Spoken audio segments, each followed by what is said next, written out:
ocean here is captivating. It's so beautiful, and there are so many ways to enjoy it. At times, it can be quite dangerous. We spoke with Jim Howe, the head of ocean safety on the island of Oahu. He's a wealth of information, so listen up. High surf is one of the least problems we have with our visitors because it's pretty obvious that it's dangerous. And in reality, it's the small waves that present the greatest hazard to most people. Hawaii doesn't have a continental shelf, so there's nothing slowing our waves down as they approach shore. In Florida, they have 120 miles of shelf. That means that that wave is slowed down over the 120 miles that it travels, and by the time it actually breaks by the shoreline, it's about 1/4 as powerful as the same size wave that you'll find in the Hawaiian Islands. In California, the continental shelf is closer to shore, so a wave in California of the same size as a wave in Florida will be about twice as powerful, but only half as powerful as the same size wave in the Hawaiian Islands. Waves in Hawaii have a lot of energy, so if you dive into the shore break, never ever go straight. If you do that here in these kind of waves that we have here, even very small waves, that wave will drive you head first into the bottom, and that's where we get many of our really serious trauma and impact type injuries, including broken necks. And always wear fins. Trying to go body surfing without fins is the same as trying to ski without skis. You're not going to be able to go fast enough to get into that wave and get away from this powerful lip. When surfing with a board, use a soft top board with flexible fins. They can't hurt you as bad. And always have a leash, but never rely on it. You have to realize that that leash could break. You know, the rule of thumb is you never go out further than you're ready to swim back in. The waves are deceptive. The locals make it look so easy, but a lot of times, whether it's big or small, it's best to just watch and enjoy the show from a safe distance on dry sand.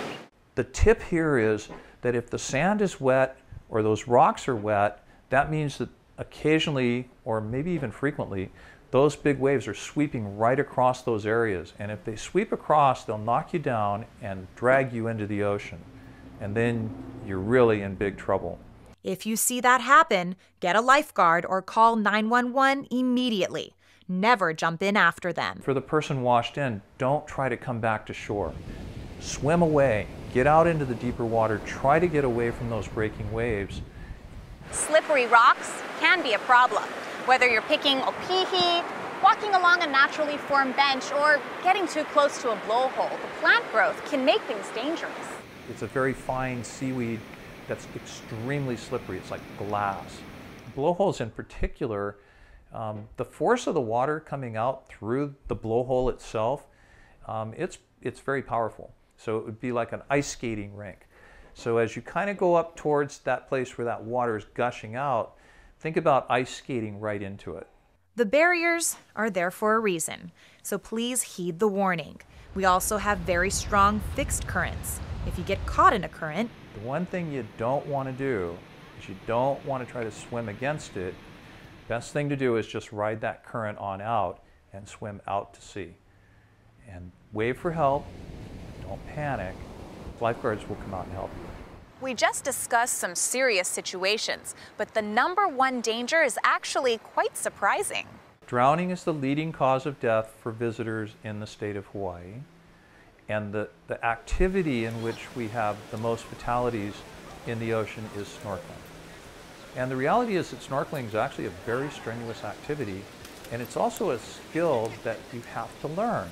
First, make sure you have the right equipment. Your mask and fins should fit properly, and realize that the water is actually quite rough, and water can easily get into your tube and then into your lungs. It's one of the things that happens when you breathe in water is that you can't move. You're actually paralyzed. And you will be paralyzed on the surface until you breathe. And most of the folks who experience this difficulty are only in about 3 feet of water where they could have actually stood up. so whenever you go into the water, make sure someone has your back.